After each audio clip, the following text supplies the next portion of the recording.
Ternyata dari situ aku baru tahu, wah aku kena santet juga ya, ini namanya santet, baru tahu gitu kalau gangguan itu bukan hanya dibuat nggak bisa jalan.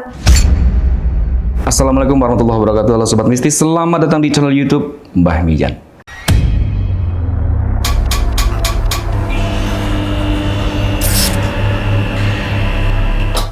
Alhamdulillah wa ni'matillah wa barakallah.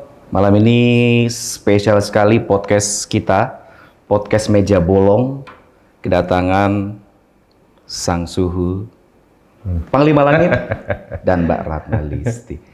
Gimana kabarnya saudara? Assalamualaikum. Waalaikumsalam. Akhirnya ketemu juga kita. Betul. Collab. Padahal sudah janjian lama banget. banget. Kita pengen collab, baru malam ini kesampaian. Iya. Gimana nggak gitu, orang kesibukan mereka berdua luar biasa, guys. Ya ampun, keduanya kan sibuk juga. Panglima gimana sehat? Alhamdulillah, Mbak. Alhamdulillah. Sibuk apa di tengah pandemi? Praktek-praktek tetap lah ya, jalan. Iya, tetap. Ngonten terus juga, Iya. pengobatan. Nah, kita pengen banget nih tahu tentang profilnya Panglima. Ya, Panglima dulu ya, Mbak Ratna ya? Iya. Panglima apa dulu. gitu? Iya. Oke. Sejak kapan ya. Panglima menyadari bahwa diri kita punya kemampuan tersebut, Iya. dan sejak kapan aktif praktek? Oh gitu ya. Ya, kalau cerita dari awalnya sih sejak kapan saya mengetahui itu ya, awalnya sih saya nggak ngetahui gitu. Saya bisa jadi kayak seperti sekarang ini gitu. Betul. Ya. Karena awalnya itu saya sakit gitu. Awalnya saya sakit. Aku kuliah ya, Pak Semat? Waktu kuliah. Waktu kuliah, oke. Itu semester 1 kalau nggak salah ya. Ya. Tahun 96. Jadi saya merasakan sakit yang luar nalar gitu. Oke, di luar nalar.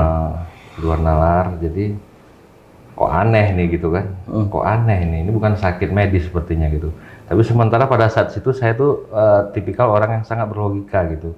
Oke. Yang awalnya tuh saya anggap itu dulu ya, nggak mungkin saya terkena penyakit-penyakit seperti itu gitu. Benar. Walaupun pada hakikatnya itu kita wajib mempercayai yang goib ya gitu.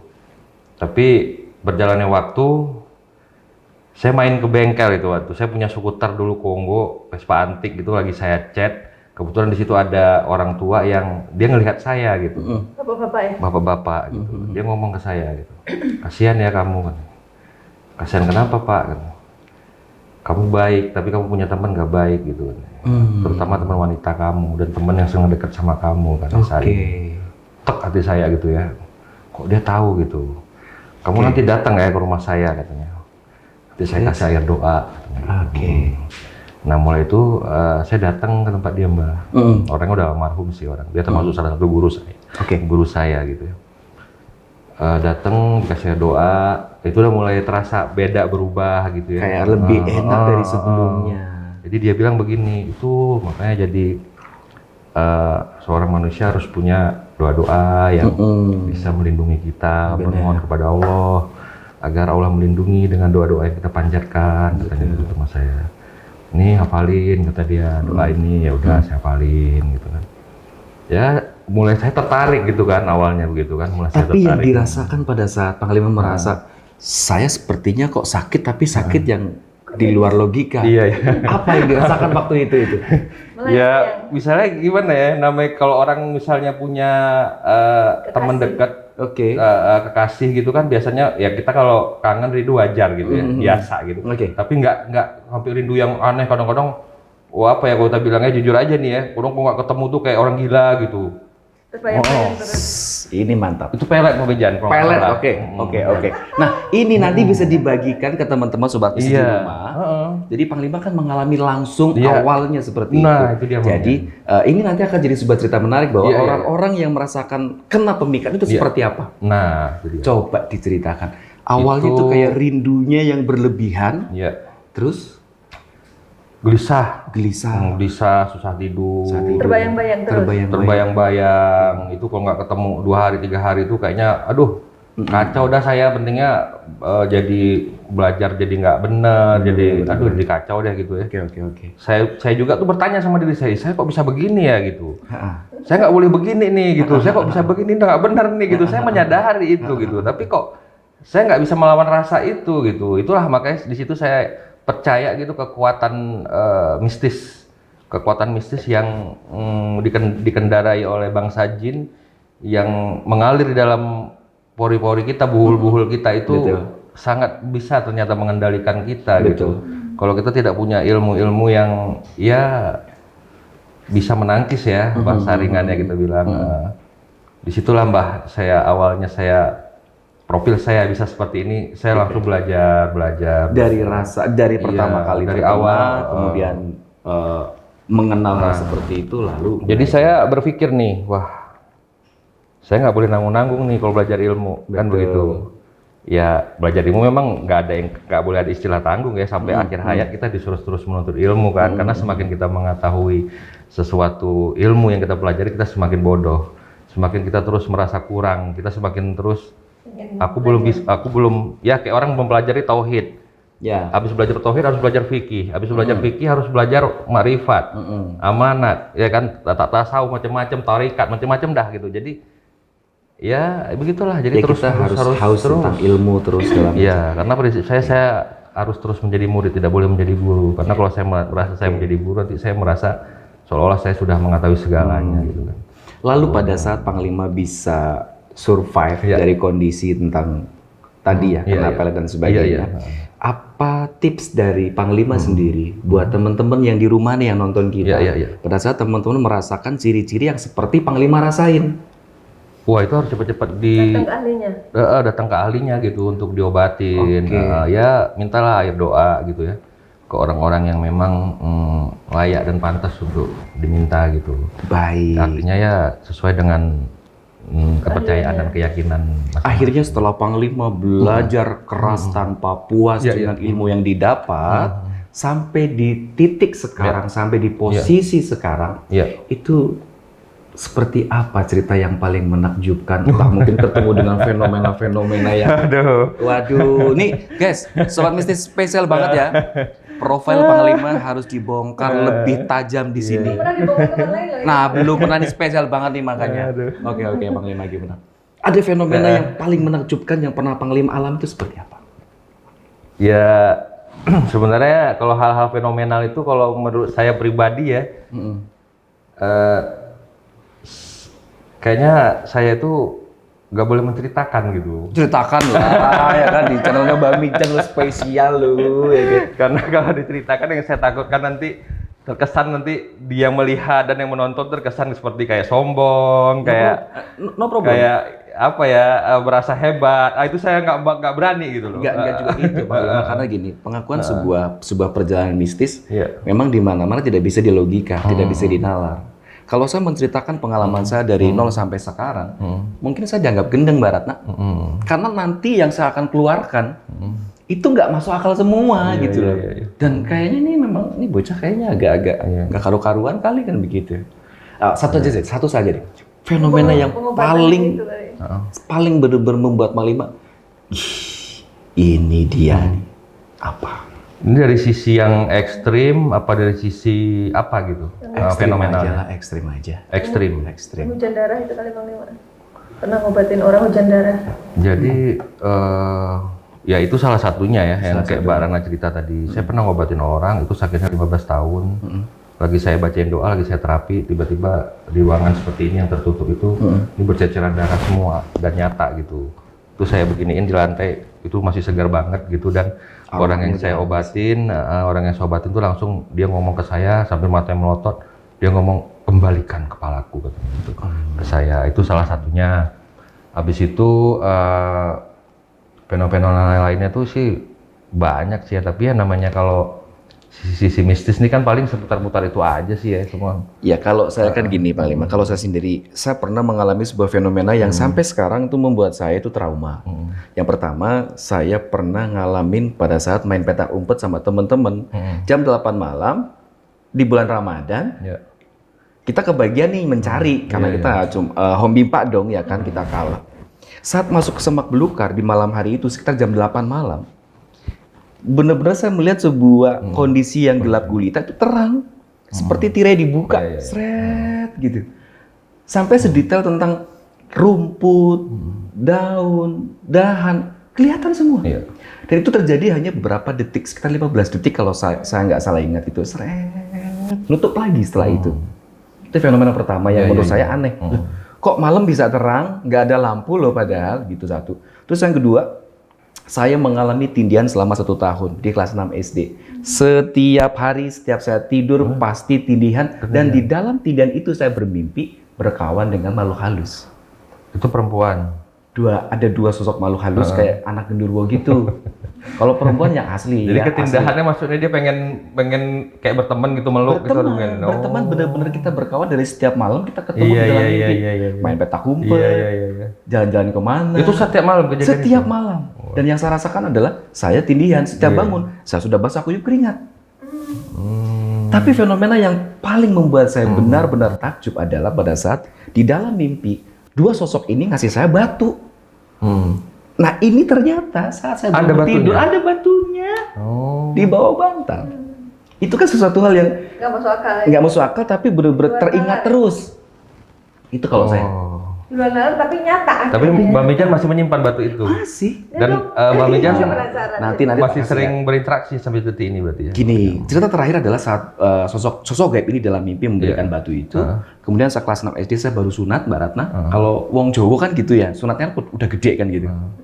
Setelah sunat sudah tidak ada koneksi apapun dengan sosok gitu? itu.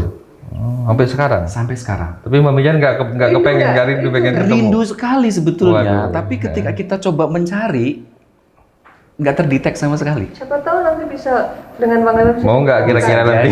Bisa jadi, tapi kalau bisa nanti kita collab di outdoor saja. Iya, iya, Wah, iya, iya. gitu. Ini jangan sampai saya diwawancara nih, ini coba sebentar ini kan. Jangan sampai terbalik ini ya kan. Oke. Ada satu pertanyaan menarik lagi Iya, Mbak iya, Panglima sebelum ke Mbak Ratna. Iya. Akhirnya dengan pengalaman-pengalaman tadi, kalau boleh tahu, Iya. Panglima mengambil spesialis apa kan gitu ya? Kalau saya kan mengambil spesialis warapiri kan begitu ya? Penerawangan ya? Iya gitu. Kalau Panglima apa? Pengobatan kah atau? Ya kalau saya sebenarnya pengobatan sih ya. Emang kalau pengobatan kan memang meliputi penerawangan, meliputi penelusuran detail karena kita harus artinya menyelidiki semua hal kan gitu. Dari dasarnya gitu kan, dari mana, niatnya apa kan gitu kan.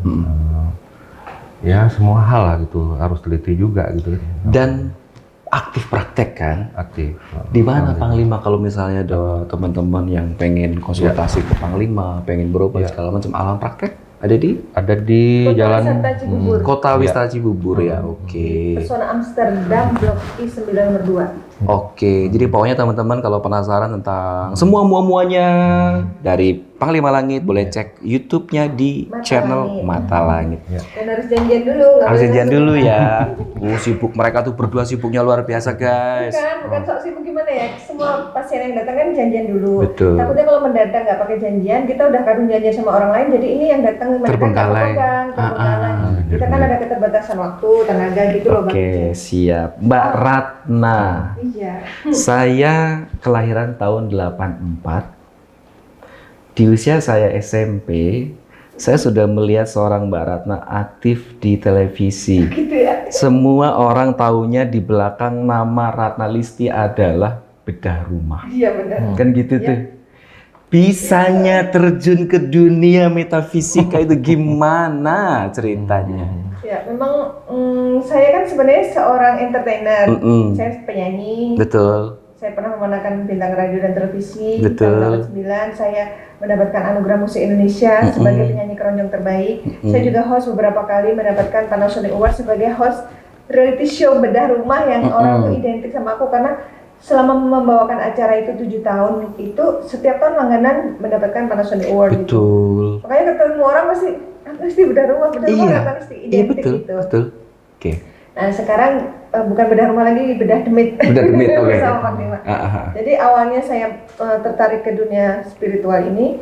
Saya sebenarnya tidak punya bakat ya, terus terang aja saya bukan anak indigo, saya juga nggak punya sixth sense gitu.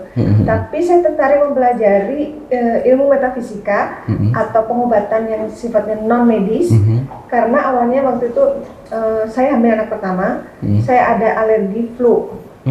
yang sebelumnya itu setiap hari harus minum obat flu. Oke. Kalau enggak setiap bangun tidur pasti bersin-bersin. Saya cari apa ya pengobatan yang supaya nggak usah pakai minum obat kimia apa ya. Saya pelajari pertama saya pelajari itu Satria Nusantara. Seni pernafasan dengan bela diri. Dan Oke. ada jurus-jurusnya. Ternyata nggak kuat, saya muntah-muntah pokoknya nggak kuat lah fisiknya karena ada jurus-jurus yang harus diperagakan. Terus saya nyari guru lagi, saya belajar tentang inti Reiki. Inti Reiki, oke. Karena Reiki itu kan dengan pernafasan, dengan meditasi. Betul. Terus saya kayaknya nggak puas karena mempelajari metafisika, ikut yang lain lagi, Prana Sakti saya ikut. Terus itu berlanjut terus selama 15 tahun itu saya banyak guru gitu yang saya cari ilmunya. Terus ada lagi hipnoterapi saya pelajari juga. Terus BMCA, Balai Metafisika Cipta Alam yang dengan energi doa-doa zikir gitu. Sampai perjalanan itu seiring jalan ya, tetap syuting tetap ikut pelatihan-pelatihan gitu. Sampai akhirnya suatu saat saya lagi syuting sebuah program, saya jadi hostnya, manajer saya ngundang Panglima, sini kita lagi syuting di sini daerah Bintaro juga, daerah Bintaro. Nah, pas datang, kebetulan waktu itu saya juga sudah ada usaha restoran, saya juga ada buku, saya nulis buku tentang motivasi, ngobrol sama Panglima, saya nulis buku ini, oh ya kan saya tertarik sih hal metafisika ya, ngobrol biasa aja, tukeran nomor telepon, terus udah habis nggak ketemu, sampai hampir 1 tahun kemudian, saya punya bisnis masker lumpur laut mati untuk kecantikan. Nah, 10 bulan kemudian dari pertemuan itu, Panglima ngechat aku, katanya, aku punya temen nih, pengen bisnis masker lumpur laut mati. Gimana caranya supaya aku bisa dapat testimoninya untuk temanku biar bisa mulai bikin programnya gitu. Ya udah silakan datang ke restoranku di Kota Wisata Cibubur. Nah pas dia datang, saat itu memang kebetulan aku ada ibu angkat yang dari Bogor. Ya sebenarnya sih beliau juga salah satu guru spiritual saya, sakit. Nah saya bilang, oh iya ya, baru ingat tuh, oh iya ya kan aku bisa ngobatin gitu. Karena kan dia memang nggak pernah terekspos bisa ngobatin, cuman orang terdekat aja yang tahu kalau dia mau ngobatin. Bisa nggak bantu? Oke bisa. Nah, itu emak, panggilnya emak diobatin, terus Panglima bilang, oh enggak, bukan dia yang bilang, kebetulan karyawanku juga, karyawan restoran itu laporan kalau tadi malam saya cekek orang, bukan orang sosoknya hitam bu, ditarik ke bawah terus dicekek sampai nggak bisa napas. Waduh, padahal ini kaptennya gitu, ini karyawan yang aku andalin untuk mimpin teman-temannya. Kalau sampai dia nggak betah kan aku susah nyari karyawan gitu, nggak bisa dipercaya. Ternyata malah ngalamin hal yang aku tanya sekali nggak logis. Udah aku terapi, surupan lah si karyawan ini, dia bilang kalau memang restorannya ada yang ganggu. Oh pantesan, teman-teman saya memang pada saat itu ada yang telepon nyari, mana sih restoranmu kok nggak ada katanya. Aku udah muter-muter akhirnya nggak jadi, aku pulang lagi gitu. Padahal nggak pernah tutup restoran itu. Tapi kata beberapa temanku katanya nggak ketemu, terus ada yang kok tutup gitu, padahal nggak tutup ya. Ternyata dari situlah aku baru tahu, wah aku kena santet juga ya. Ini namanya santet, baru tahu gitu kalau gangguan itu bukan hanya dibuat nggak bisa jalan, perut yang besar, tapi ternyata santet itu juga bisa mengganggu usaha gitu.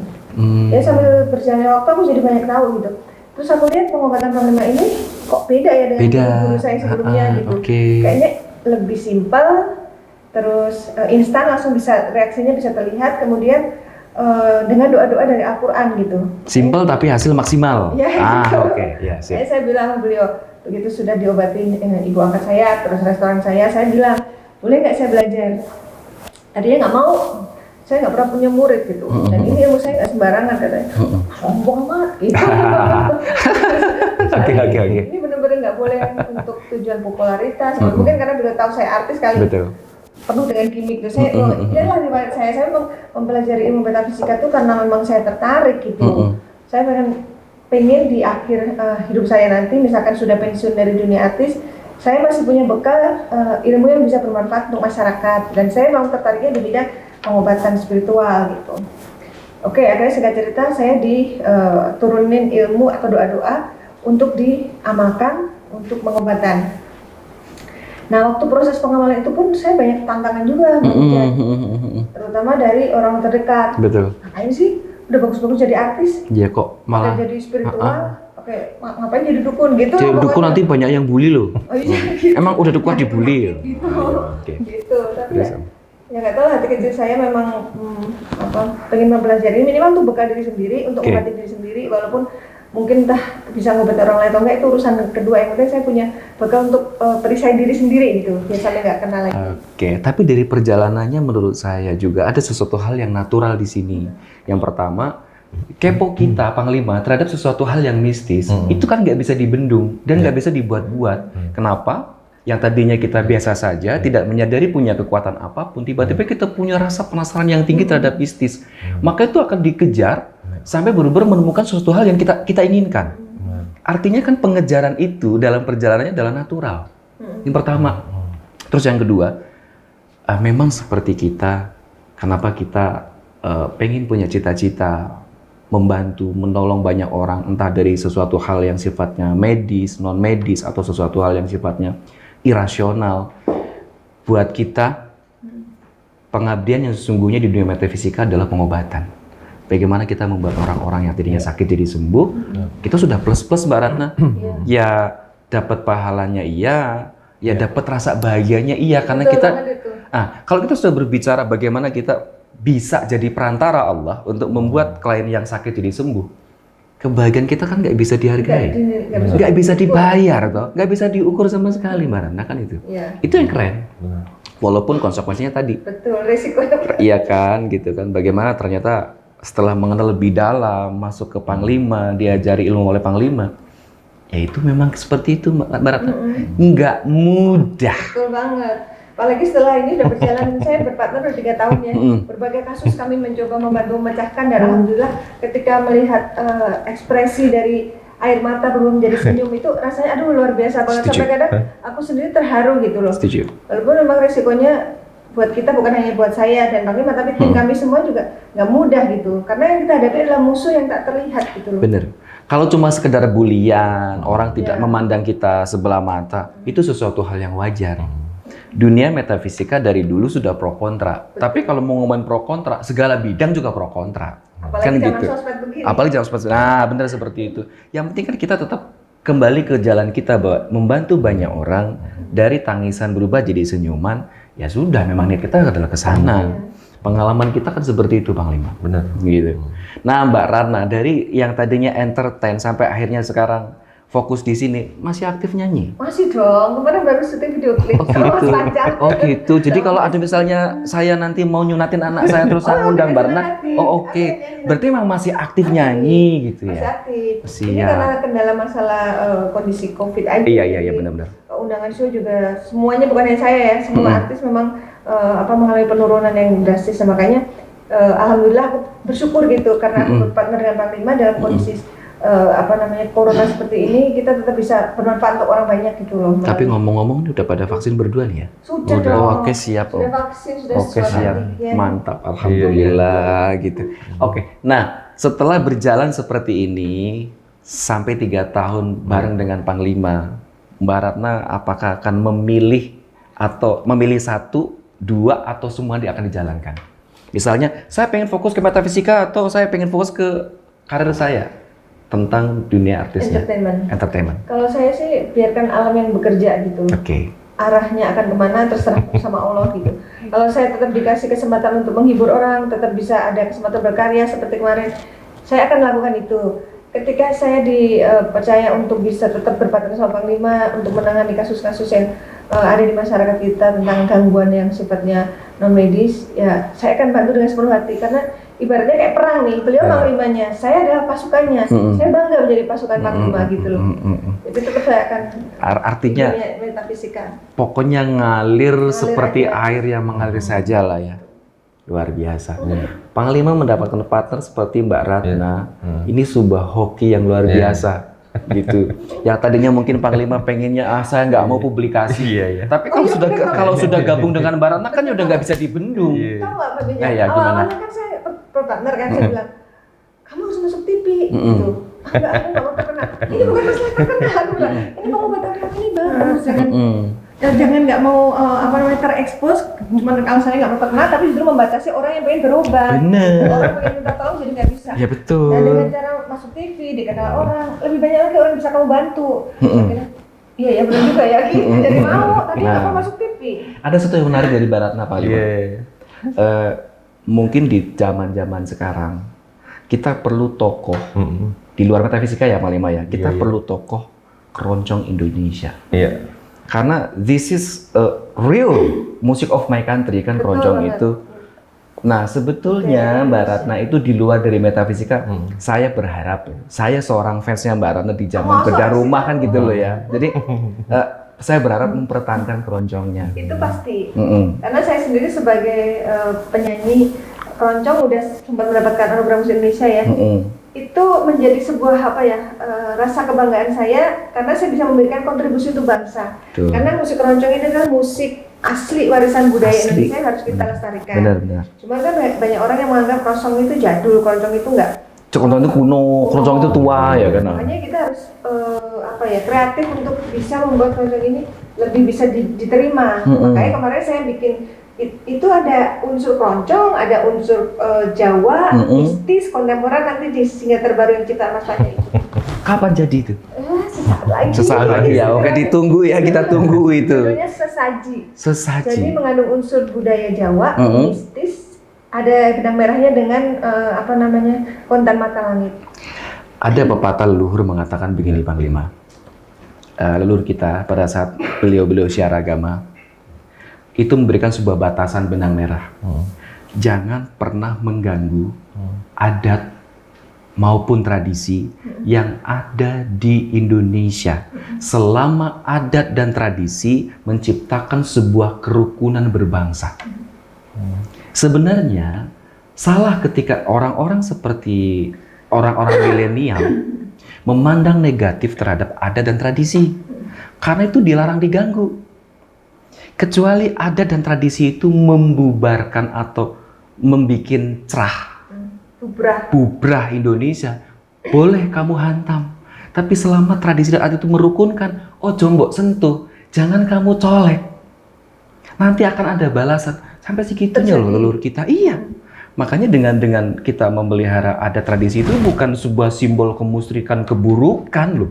Kan begitu. Ada nanti penasaran lagi, saya kembali ke Mbak Ratna tentang mistisnya, pengalaman di dunia metafisika. Pernah ketemu dengan kejadian yang paling membuat trauma atau pernah mengalami fenomena yang benar-benar teringat seumur hidup selama mendalami dan menjalani metafisika?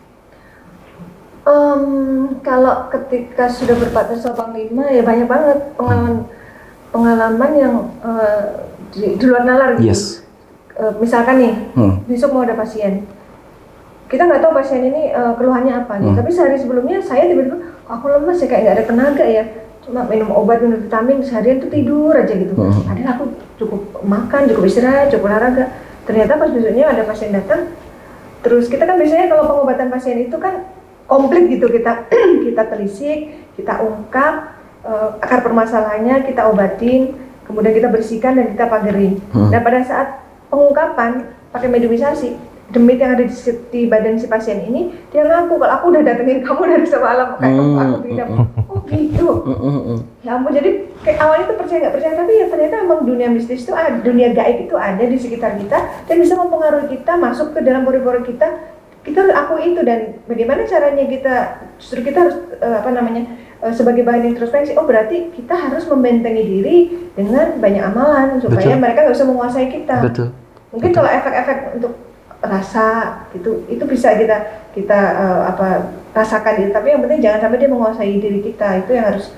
Makanya kalau ada orang nanya, kamu nggak takut? Loh, justru kita harus bikin mereka takut sama kita. Kita takut sama setan gitu. Manusia diciptakan jadi makhluk yang paling sempurna gitu, betul. Panglima, punya partner seperti Mbak Ratna Listi gimana itu rasanya? Ya, kalau saya lihat beliau memang figur yang luar biasa gitu ya. Figur yang luar biasa yang artinya sosok wanita yang tegar, yang tangguh gitu ya, yang bermotivasi gitu. Jadi ya alhamdulillah lah, artinya selama ini terjadi sinergi yang bagus gitu. Oke. Terus apa alasan Panglima menerima seorang Mbak Ratna dari awal? Panglima bilang saya tidak mau angkat murid dan saya tidak punya murid. Tapi akhirnya Mbak Ratna dikasih, dititipin ilmu Panglima. Itu gimana ceritanya itu? Ya, apa ini karena terlalu ngotot gitu kan keponya atau gimana? Enggak ya, gimana? Saya memang memutuskan sebuah perkara dengan mengikuti kata hati gitu. Mengikuti kata hati gitu. Betul. Kalau kata hati saya bilang yes, jalanin. Kalau kata hati saya bilang jangan gitu kan. Kalau kata hati saya ragu-ragu, saya berpikir dulu dan saya berdoa mohon petunjuk Allah kan gitu, biar sampai keputusan yang saya ambil itu bahwasanya itu keputusan yang diberikan oleh Allah petunjuknya kan begitu. Jadi ternyata ya pada saat itu kayaknya saya melihat sesuatu hal yang baik ini ke depannya gitu. Karena pada saat saya bergabung dengan beliau, saya udah bilang, kamu sabar, saya bilang. Emang kamu saat ini belum bisa mengobati, yang ngobatin saya, kamu di samping aja.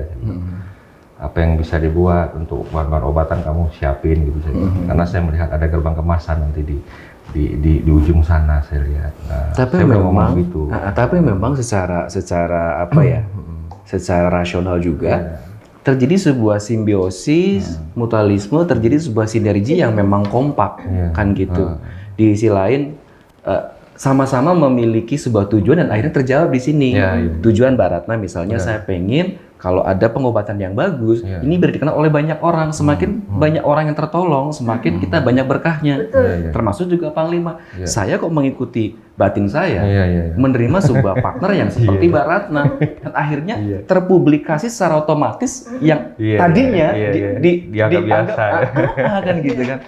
Luar biasa. Bukan dianggap biasa, tadinya malah banyak orang mencibir itu. Ngapain sih itu gitu? Gimana? Kalau dibully orang gimana? Oh, buat Ratna bukan mencibir aja ya kan, mencurigai. Itu pasti. Menganggap macam-macam ya kan, itu pasti. Terutama ke sayanya lah gitu ya. Pasti. Wah, ini kayak jangan-jangan nih punya tujuan tertentu yang nggak baik. Wah, macam-macam. Iya. Seorang pria wanita ketemu berpartner kemana-mana bareng pasti. Padahal sebetulnya Sobat Mister kalau mau tahu, setiap kali datang kemanapun, termasuk malam ini datang ke sini, tuh, satu RT di bawah semua tuh di situ. Mana ada mereka berdua-duaan? Aduh, jangan suka netting ya kalian ya. Nah, gimana sih? Kalau Mbak Ratna dibully gimana itu sama netizen? Rasanya gimana rasanya? Ya awalnya saya merasa aduh saya niat baik kok begini ya, tapi kan kita nggak bisa membuat orang lain semua menyukai kita, pasti akan ada yang suka, ada yang nggak suka. Akhirnya saya berpikir mendingan saya fokus kepada orang yang memang satu frekuensi dengan kita. Jadi kita jangan berfokus pada keburukan yang orang lain buat untuk kita, tapi fokus pada kebaikan yang bisa kita buat untuk orang banyak, itu aja. Jadi energinya nggak bocor. Ya bener tuh. Saya kalau misalnya nggak kuat bully Panglima, udah berhenti dari dulu. Apalagi kan saya dikenalnya, wah Bancen tuh paranormal gosip kan begitu. Suka ngomongin artis gitu. Ini luar biasa sekali obrolan kita malam ini. Tentunya kita harus berbagi-bagi waktu, apalagi saya harus hadir di kontennya Panglima dan kontennya Mata Langit kan gitu ya. Terima kasih Panglima. Iya, Pak. Terima kasih Mbak Ratna. Boleh mungkin satu pesan atau satu dua patah kata. Ada beberapa kasus di Indonesia yang saat sekarang nanti mungkin kita akan sambungkan di konten Panglima di Mata Langit ya Mbak Ratna, tentang tragedi kriminalitas tapi seolah-olah dianggap sebagai pesugihan. Ada kasus ibu kandung mencongkel mata anaknya sendiri yang baru berusia 6 tahun. Dicongkel mata kanannya dengan alasan untuk pesugihan, dan itu divideokan Mbak Ratna. Ngeri banget. Dan dia kalau nggak salah dibantu oleh ayah ibunya, kakek neneknya, dan pamannya. Kakek nenek, paman, orang tuanya 5 orang. Anak umur 6 tahun. Aduh. Gimana kalau menurut Panglima? Gimana kalau mau Mbak Ratna? Oke? Jangan di sini. Tunggu di channel Mata Langit. Hapus resahmu, lawan takutmu. Salam mistis.